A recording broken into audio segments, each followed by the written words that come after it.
На вопрос отвечаю, будешь брать или нет, глупый вопрос не задавай. Зачем вам это продать? В смысле зачем? Деньги нужны?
Он нет, вот этот чучел продал. Вот это? Да, Покажи да, да. сейчас мне.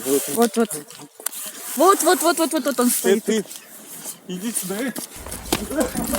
Держите его.